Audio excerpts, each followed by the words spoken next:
Hello students, आज के इस वीडियो लेक्चर में हम chapter number 5 rural development in India की एक्सरसाइज सॉल्व करने वाले हैं। तो इसका एक्सप्लेनेशन स्टार्ट करने से पहले मैं आपसे रिक्वेस्ट करूंगी कि अगर अभी तक आपने चैनल को सब्सक्राइब नहीं किया तो चैनल को सब्सक्राइब कीजिए एंड चैनल लिंक अपने फ्रेंड्स के साथ शेयर करना मत भूलिएगा। यहाँ पे क्वेश्चन नंबर 1 दिया है, कंप्लीट द फॉलोइंग स्टेटमेंट्स। आपको जो स्टेटमेंट्स दिए हुए हैं उसके आधार पर आपको समझना है और फिर राइट स्टेटमेंट चूज करना है। तो यहाँ पर rural credit system assumes importance because हम है ना, ऐसा क्यों माना जाता है कि भाई जो रूरल लोन सिस्टम है उसको है ना एक योगदान इम्पोर्टेंट महत्वपूर्ण स्थान दिया गया है रूरल एरियाज में। तो इसका जो कारण है वो ये है कि it leads to increase in rural income, ये नहीं होगा। It leads to overall development of rural areas, ये भी नहीं हो सकता। And it leads to reduction in rural inequality, ये भी नहीं होगा।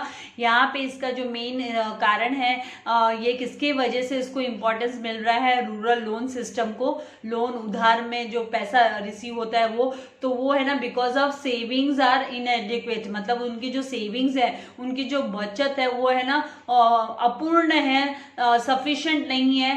क्योंकि सफिशिएंट ना होने की वजह से, पूरी ना पड़ने की वजह से उनकी सेविंग्स प्रॉपर नहीं है। इसकी वजह से क्या होता है कि अगर उनको फार्मिंग वगैरह में फाइनेंस करना है तो वो लोग नहीं कर सकते हैं to finance farming and other economic activities. वो लोग अगर savings are inadequate to finance farming and other activities, तो ये इसका कारण है कि रूरल क्रेडिट सिस्टम को ज्यादा इंपॉर्टेंस है। ये एज्यूम किया गया है, ये प्रेडिक्ट किया गया है कि भाई हाँ, रूरल क्रेडिट सिस्टम को ज्यादा मोर इंपॉर्टेंस है। Now productive loans are economically justified because productive loans को इकोनॉमिकली जस्टिफाइड क्यों बताया गया है कि भाई ये ना आर्थिक स्थिति के हिसाब से ये जस्टिफाइड है, सही है, क्योंकि ये जो लोन है वो रिलेटेड टू एग्रीकल्चरल प्रोडक्शन होता है, प्रोडक्टिव लोन्स। इसका वीडियो मैं ऑलरेडी आप लोगों के लिए अपलोड कर चुकी हूँ, तो आप वीडियो एक्सप्लेनेशन जरूर देखिएगा। तो यहाँ पर है ना प्रोडक्टिव लोन्स है वो है ना एग्रीकल्चर, डायरेक्टली रिलेटेड होते हैं एग्रीकल्चरल प्रोडक्शन से। तो यहाँ पे जो ऑप्शन नंबर ए है, they are related to agricultural production. So productive loans are economically justified because they are related to agricultural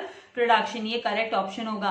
then small farmers are unable to access rural credit provided by banks due to, small farmers है ना वो लोग है ना rural credit को है ना access नहीं कर पाते, अनेबल होते हैं एक्सेस करने में, प्रोवाइडेड बाय बैंक्स जो प्रोवाइड करते हैं। तो किस कारण की वजह से? तो हाई ट्रांजेक्शन कॉस्ट की वजह से। यहाँ पे प्रेजेंस ऑफ मनी लेंडर्स नहीं होगा, no branches in rural areas नहीं होगा, preference given to large farmers नहीं होगा। जो आंसर होगा वो हाई ट्रांजैक्शन कॉस्ट, मतलब यहाँ पे ना ट्रांजैक्शन कॉस्ट मतलब इसको प्रोसेस करने के लिए प्रोसेसिंग फीस ज्यादा होती है उनके लिए प्रोसेसिंग फीस उनको ज्यादा फील होती है, ज्यादा लगती है, इसीलिए वो लोग क्या करते हैं, वो रूरल क्रेडिट फैसिलिटी को अवेल नहीं कर पाते, यूज नहीं कर पाते, एक्सेस नहीं कर पाते हैं। Then fourth, the rights of socially disadvantaged groups can be safeguarded through, तो ये किसके थ्रू सेफगार्ड किए जा सकते हैं? इनके जो डिसएडवांटेज्ड ग्रुप है, मतलब जो बहुत पुअर फार्मर्स हुए, जो लैंडलेस फार्मर्स हुए, तो उनके राइट्स को कैसे सेफगार्ड किया जा सकता है? तो proper enforcement of law and order, सही तरीके से है ना लॉ एंड ऑर्डर का पालन कर कर इनके जो राइट्स है, हक है, उनको सेफगार्ड किया जा सकता है, प्रोटेक्ट किया जा सकता है। तो इसमें है ना proper enforcement of law and order correct option होगा। Then the quality of life of the rural people can be improved by, तो जो रूरल पीपल की क्वालिटी ऑफ लाइफ कैसे इंप्रूव की जा सकती है? तो by providing safe drinking water, उनको सेफ ड्रिंकिंग वाटर प्रोवाइड कर कर, health and hygiene facilities provide कर कर उनकी जो क्वालिटी ऑफ लाइफ इंप्रूव की जा सकती है। तो यहाँ पर ये जो है ना ऑप्शन नंबर ए है वो करेक्ट ऑप्शन है जो आपको यहाँ पर फिल करना है। Now choose the wrong pair, ये ना जैसे अब तक आप लोग राइट पेयर चूज करते थे उसी तरीके से ना रॉन्ग पेयर चूज करने के लिए भी आपको 1 मार्क है।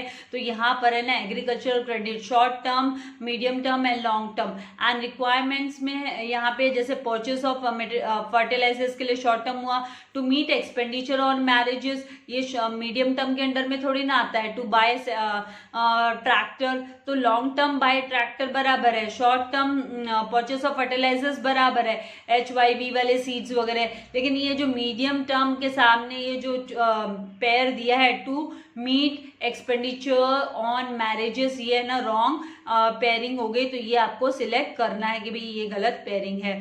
नेक्स्ट यहाँ पर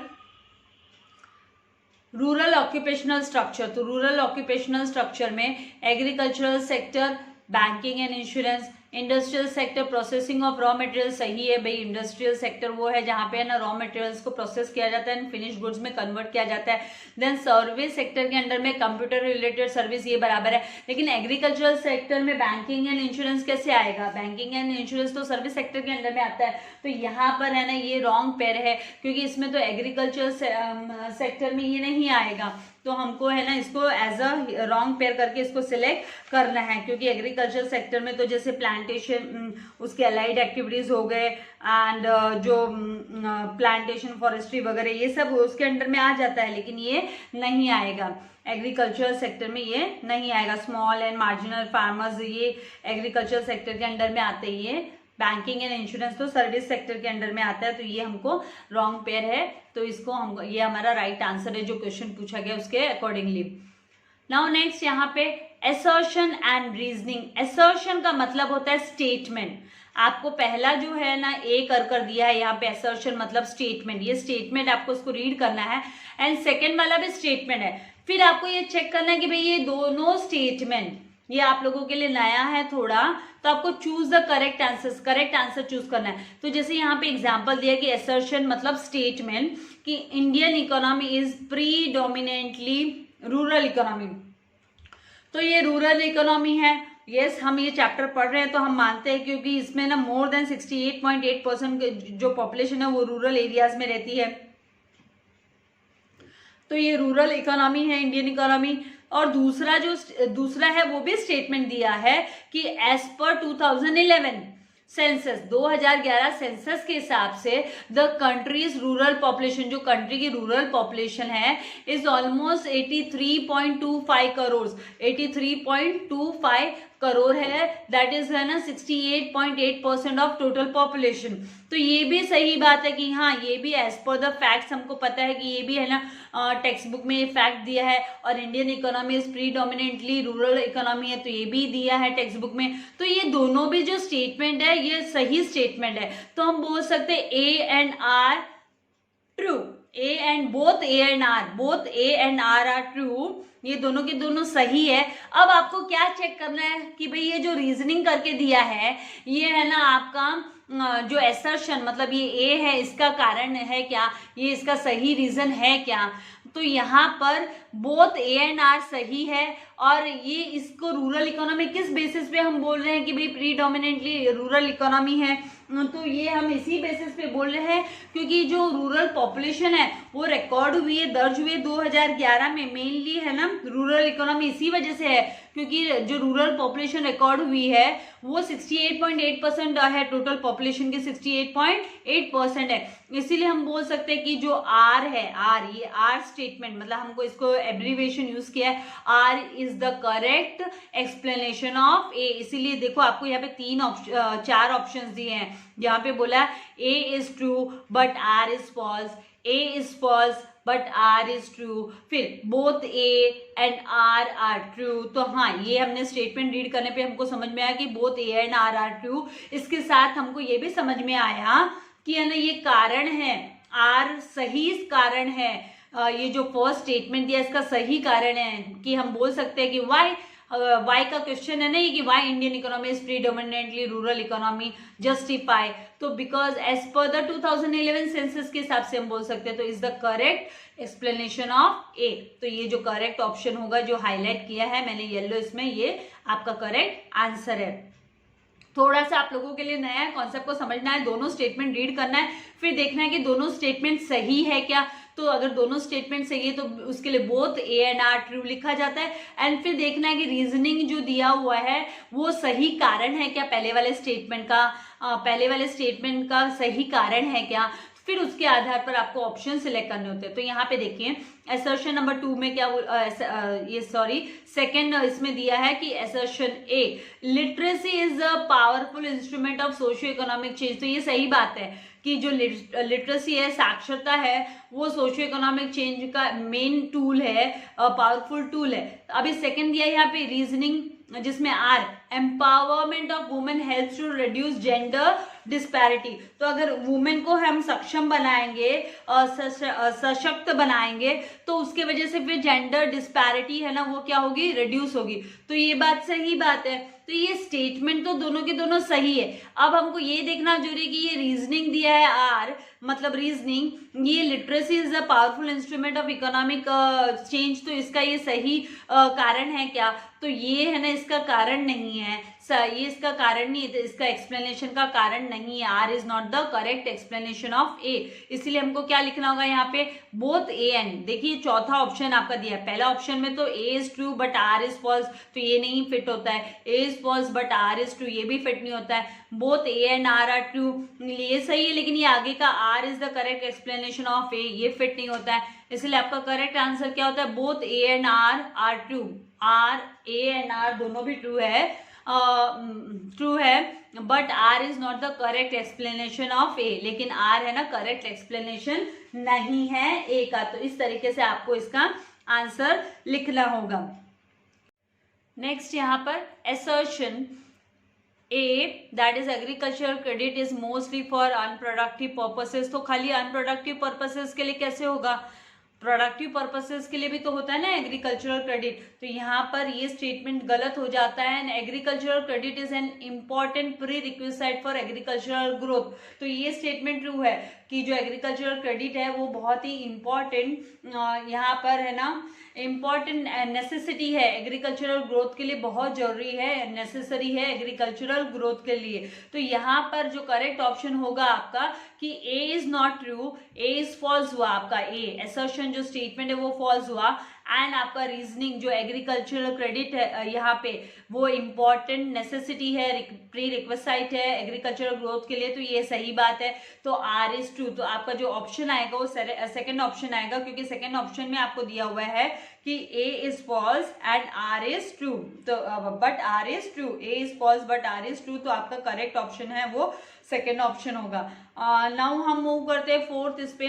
तो फोर्थ यहाँ पर दिया है कि नॉन इंस्टीट्यूशनल जो फाइनेंस फॉर्म्स है, forms and important part for rural credit. Rural credit में इम्पॉर्टेंट स्थान है नॉन इंस्टीट्यूशनल फाइनेंस का। तो ये सही बात है। नॉन इंस्टीट्यूशनल फाइनेंस में कौन कौन आता है, तो मनी लेंडर्स हो गए, लैंडलॉर्ड्स जो है, ट्रेडर्स है, देन कमीशन एजेंट्स है। तो ये सब है ना प्राइवेट और नॉन इंस्टीट्यूशनल उसके अंडर में आते हैं। जो है ना सिक्योरिटी के बेस पे वो लोग है ना लैंड वगैरह रखते हैं, अदर एसेट्स है ना वो रखते हैं, और बहुत हाई रेट ऑफ इंटरेस्ट वो चार्ज करते हैं। तो ये सही है कि रूरल क्रेडिट में मतलब ये इसको भी है ना इम्पोर्टेंस है, नॉन इंस्टीट्यूशनल क्रेडिट को इम्पोर्टेंस है रूरल एरिया में, जहां पर है ना more than 40% total credit India का है ना वो नॉन इंस्टीट्यूशनल है। देन यहाँ पर रीजनिंग में दिया है कि small farmers are unable to access bank credit. वो लोग बैंक क्रेडिट को है ना एक्सेस नहीं कर पाते इजीली, उनको एक्सेसिबल नहीं होता है because of borrower unfriendly products, क्योंकि जो बोरोवर है उनकी अनफ्रेंडली प्रोडक्ट्स की वजह से। तो ये तो गलत, ये जो रीजन है ये सही रीजन है कि उनके लिए अनफ्रेंडली हो गया, उनको कंफर्टेबल नहीं होता है, वो लोग इजीली एक्सेस नहीं कर पाते हैं, इसीलिए वो लोग है ना क्या करते हैं, वो लोग है ना इसीलिए अनेबल है, they are unable to, they are not capable unable to bank credit की फैसिलिटी वो लोग नहीं ले पाते, अवेल नहीं कर पाते। तो ये दोनों भी स्टेटमेंट ट्रू है, लेकिन हाँ मैंने इसको है ना जो सेकेंड स्टेटमेंट है इसको सही कारण नहीं बताएंगे कि इस कारण से वो नॉन इंस्टीट्यूशनल फाइनेंस को ज्यादा इंपॉर्टेंस मिला है रूरल क्रेडिट में। तो ये गलत हो जाता है, इसीलिए इसका जो राइट आंसर है both A and R true, ये बात सही है, but R is not the correct explanation of A. लेकिन आर है ना करेक्ट एक्सप्लेनेशन नहीं है ए का, क्योंकि गवर्नमेंट बहुत सारे फैसिलिटीज लेकर आ रही है कि वो है ना प्रोवाइड कर सके timely and adequate credit facilities farmers को दे सके ज्यादा से ज्यादा एग्रीकल्चरल प्रोडक्शन एंड प्रोडक्टिविटी के लिए। तो यहाँ पर है ना ये जो फोर्थ जो है ऑप्शन है ये सही इसका उत्तर है कि both A and R are true but R is not the correct explanation of A. Now हम आगे मूव करेंगे क्वेश्चन नंबर 4 पर, जहां पर बोला आइडेंटिफाई एंड एक्सप्लेन। आपको आइडेंटिफाई करना है एंड फिर आपको एक्सप्लेन करना है। क्या एक्सप्लेन करना है कि भाई जो कॉन्सेप्ट आप आइडेंटिफाई करते हो उसको एक्सप्लेन करो फ्रॉम द गिवन इलस्ट्रेशन। तो यहाँ पे बोला कि कुसुमताई नोइंगली सेटअप, वो है ना वो है ना समझ कर है ना बिजनेस स्टार्ट करे, बिजनेस एंटरप्राइज स्टार्ट कर रही है रूरल एरिया में, so that people living there could be gainfully employed, ताकि वहां पे रहने वाले लोगों को है ना जॉब्स अवेलेबल हो जाए, मतलब वो उसका फायदा ले सके। तो जानकर ही है ना वहां पे स्टार्ट कर रही है। तो वो क्यों करी, वो चाहती है कि भाई रूरल डेवलपमेंट हो, मतलब वो जानकर कर रही है कि भाई उसको करना है। तो क्यों करना है वहीं पे, क्यों बिजनेस एंटरप्राइजेस सेटअप करना है रूरल एरियाज में, क्योंकि वो चाहती है कि रूरल डेवलपमेंट हो। तो इसका आइडेंटिफाइड जो कॉन्सेप्ट है उसमें आप लिखेंगे कि रूरल डेवलपमेंट, एंड फिर एक्सप्लेनेशन लिखेंगे उसके लिए, जो है ना आपको वर्ल्ड बैंक वाली डेफिनेशन दी गई है कि rural development is a strategy. ये क्या है, तो ये स्ट्रैटेजी है जो डिजाइन की गई है to improve the economic and social life of a specific group of people, specially the rural poor. तो रूरल डेवलपमेंट में क्या इन्वॉल्व रहता है, जहां पर है ना बेनिफिट्स इन्वॉल्व रहते हैं जो कि डेवलप करते हैं जो गांव में रहने वाले पुअरेस्ट पीपल, उनका डेवलपमेंट करने में सपोर्ट करते हैं। Who seek livelihood in rural areas, जो है ना अपने ब्रेड बटर है ना ढूंढ रहे होते हैं गाँव में, तो उनके लिए रूरल डेवलपमेंट होगा तो उनको बेनिफिट मिलेगा। तो द ग्रुप इंक्लूड्स, तो ये जो पुअरेस्ट ग्रुप है इसमें कौन कौन इंक्लूडेड है, तो जैसे स्मॉल स्केल फार्मर्स हो गए, फिर है ना जो टेनेंट्स हो गए, जो लोग है ना हायर करते हैं लैंड को और फिर कल्टीवेट करते हैं, एंड लैंडलेस फार्मर्स हो गए। तो ये जो अप्रोप्रिएट स्ट्रैटेजीज होती है रूरल डेवलपमेंट के लिए, वो क्या करेगी, इकोनॉमिक ग्रोथ करेगी एंड डेवलपमेंट करेगी कंट्री का भी, ना खाली है ना रूरल एरियाज का, इवन है ना वो कंट्री का भी इकोनॉमिक डेवलपमेंट करेंगे ना।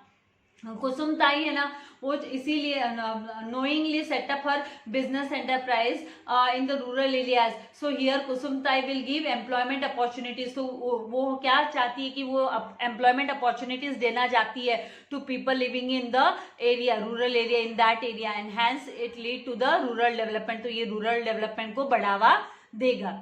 नाउ नेक्स्ट जो सेकेंड कॉन्सेप्ट है, Rao ji purchase a new tractor, उन्होंने न्यू ट्रैक्टर परचेज किया for his farm by taking a loan लेकर। तो इसका मतलब ये प्रोडक्टिव एग्रीकल्चरल क्रेडिट हुआ। तो प्रोडक्टिव एग्रीकल्चरल क्रेडिट, और इसको यहाँ पे आइडेंटिफाइड कॉन्सेप्ट में हम लिखेंगे कि प्रोडक्टिव एग्रीकल्चरल क्रेडिट, और एक्सप्लेनेशन में हम लिखेंगे कि प्रोडक्टिव लोन्स जो होते हैं आर द लोन्स, ये वो लोन होते हैं that are related to agriculture production, जो एग्रीकल्चर प्रोडक्शन से रिलेटेड होते हैं एंड इकोनॉमिकली जस्टिफाइड होते हैं, कि भाई वो आर्थिक स्थिति को इम्प्रूव करेंगे।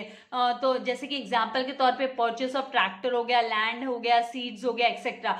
तो राव जी ने क्या किया, परचेस किया new tractor for his farm, अपने फार्म के लिए, by taking a loan, so it is related to the agricultural production. तो ये एग्रीकल्चर प्रोडक्शन से रिलेटेड है, इसीलिए हम बोलेंगे hence the given illustration relates to the concept of productive agricultural credit. ये क्वेश्चन 2 मार्क्स के लिए आता है।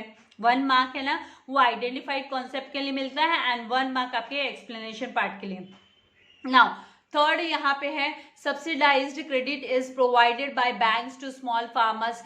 सब्सिडाइज्ड क्रेडिट है ना वो मतलब है ना सस्ते भाव में, मतलब छूट मिलती है, कंसेशन मिलता है स्मॉल फार्मर्स को परचेस करने के लिए हाई यील्डिंग वैरायटी सीड्स के लिए, HYV सीड जिसे बोलते हैं। तो आइडेंटिफाइड कॉन्सेप्ट यहाँ पे क्या होगा, short term credit, short term credit. तो एक्सप्लेनेशन क्या होगा इसका कि it refers to, short term credit का मतलब क्या होता है, it refers to the loans not exceeding 2 years, 2 साल से ज्यादा का लोन नहीं, 2 साल से कम का ही होता है, एंड नॉट एक्सीडिंग ज्यादा से ज्यादा 2 साल। It is required for meeting the short term requirements of the cultivators, जो कल्टिवेटर्स की शॉर्ट टर्म रिक्वायरमेंट को ये फुलफिल करता है, मीट करता है, कैटर करता है नीड को। जैसे कि एग्जाम्पल के तौर पे loans required for the purchase of fertilisers, high yielding variety seeds, for meeting expenses on the religious, जो धार्मिक और सेरेमनीज है, सोशल सेरेमनीज हो गए, जैसे वेडिंग वगैरह हो गए। इसीलिए हम बोलेंगे कि above illustration relates to the concept of short term credit. तो ये शॉर्ट टर्म क्रेडिट से रिलेट करता है, ये कॉन्सेप्ट जो है, ये जो स्टेटमेंट दिया हुआ है, ये इलस्ट्रेशन शॉर्ट टर्म क्रेडिट से रिलेट करता है। नाउ नेक्स्ट हम मूव करेंगे फोर्थ जो एग्जाम्पल यहाँ पे इलस्ट्रेशन दिया है कि दामाजी। तो यहाँ पे बोला है कि जो दामाजी दामाजी बोरोज लोन, वो बोरो करते हैं, लोन उधार में पैसा लेते हैं फ्रॉम क्रेडिट सोसाइटी से लेते हैं जो कि एस्टैब्लिश्ड है, मतलब सेटअप जिसका सेटअप हुआ है in the village this season, rather than taking it from the money lender, money lender से लेने के बजाय, जमींदार जो पैसे उधार देते हैं गांव में उनसे लेने के बजाय है ना क्रेडिट सोसाइटी से लोन लिया। तो यहाँ पे आइडेंटिफाइड कॉन्सेप्ट क्या होगा, इंस्टीट्यूशनल सोर्सेस ऑफ, ये इंस्टीट्यूशनल सोर्सेस के अंडर में आता है। मनी लेंडर्स है वो नॉन इंस्टीट्यूशनल के अंडर में आता है। तो institutional sources of rural cooperative credit हो गया। एंड एक्सप्लेनेशन में हम लिखेंगे कि द कॉन्सेप्ट, द जनरल, यहाँ पे द जनरल पॉलिसी जो है, the general policy on agricultural credit has been one of the progressive institutionalisation हो गया कि जो है ना एम्ड एट प्रोवाइडिंग, जो है ना समय रहते हुए सही समय पर और सही है ना लोन प्रोवाइड करते हैं फार्मर्स को for increasing agriculture production and productivity, ताकि वो है ना एग्रीकल्चर प्रोडक्शन इंक्रीज कर सके और उसकी प्रोडक्टिविटी, उसकी जो कल्टीवेशन की मात्रा है उसको बढ़ा सके फार्मर्स। तो ये जो है ना इंस्टीट्यूशंस है जो वो है ना सही रेट में सही समय पर है ना लोन प्रोवाइड करते हैं। तो दामाजी ने बोरो किया loan from the credit society rather than taking it from the money lender to avoid high interest rate, और है ना इससे क्या रेट ऑफ इंटरेस्ट भी ज्यादा नहीं देना पड़ेगा उनको, क्योंकि मनी लेंडर्स है वो रेट ऑफ इंटरेस्ट ज्यादा लेते हैं और एक्सचेंज में वो अपने कोलेटरल, इनके जो प्रॉपर्टीज होती है मॉर्गेज रख लेते हैं, उनकी लैंड हो गई या अदर एसेट्स हो गए। Has the above illustration relates to the concept of institutional sources of rural cooperative credit। Now next यहाँ पे है यहाँ पे Ram Rao ji takes a loan from the bank for a period of 10 years, 10 साल के लिए, subject to the terms and conditions for the purpose of irrigated farming. Irrigated मतलब सिंचाई कर है ना फार्मिंग करने के लिए, तो सिंचाई होगी खेतों में तो वो 12 महीने फसल कर सकता है, राइट, उसे ना मानसून पे डिपेंड नहीं रहना पड़ता है। फिर तो यहाँ पे आइडेंटिफाइड कॉन्सेप्ट में long term credit and productive loan भी हम इसे बोल सकते हैं। तो दिस ये जो एक्सप्लेनेशन है कॉन्सेप्ट का वो होगा कि these loans are for the period more than 5 years के लिए होता है एंड आर जनरली, और जनरली ये प्रोवाइड किया जाता है टू बाय ट्रैक्टर बाय करने के लिए, मेकिंग परमानेंट इम्प्रूवमेंट्स लैंड में है ना, लैंड को मोर फर्टाइल करने के लिए, एंड प्रोडक्टिव लोन्स का भी आप फिर यहाँ पे मीनिंग लिख दोगे। दोनों में से अगर आपने एक भी कॉन्सेप्ट लिखा तो चल जाता है, लॉन्ग टर्म लिखा तो भी इनफ है। तो प्रोडक्टिव लोन्स यहाँ पे क्योंकि 10 years वर्ड दिया है इसीलिए ना लॉन्ग टर्म हमने यूज किया है, टर्म की आइडेंटिफाइड कॉन्सेप्ट लॉन्ग टर्म है करके। तो अगर आपके टीचर्स आपको सजेस्ट करते हैं प्रोडक्टिव लोन्स तो वो भी सही है। तो productive loans are the loans that are related to agricultural production and economically justified. So Ramarao ji has taken a loan for 10 years for the purpose related to agricultural production के लिए, agricultural production के लिए। Hence above illustration relates to the concept of long term credit and productive loan। Now जो last question है question number 5, वो दिया है read the following passage. आपको पैसेज रीड करना है, जैसे आप इंग्लिश हिंदी में कैसे पैसेज रीड करके क्वेश्चंस के आंसर देते हो, सेम इकोनॉमिक्स में भी आपको आंसर्स देना है, पैसेज को रीड कर आपको सर्च करना है, आंसर्स एंड लिखना है। तो ये बहुत इजी आप लोगों के लिए, डिफिकल्ट नहीं है। और इसमें एक क्वेश्चन है वो ना वो स्वमत वाला क्वेश्चन भी आता है, carefully and answer the following question below. तो यहाँ पे दिया है कि rural development is one of the thrust areas of administration. तो वो है ना हर जो कंट्री का जो एडमिनिस्ट्रेशन है, जो गवर्नमेंट है, उनका मेन मोटो रूरल डेवलपमेंट उनकी होना जरूरी है, वो उनकी चाह है। एंड जो महात्मा गांधी है, महात्मा गांधी उन्होंने सही कहा कि इंडिया लिव्स इन विलेजेस, क्योंकि 68.8% पॉपुलेशन है ना गांव में बसती है।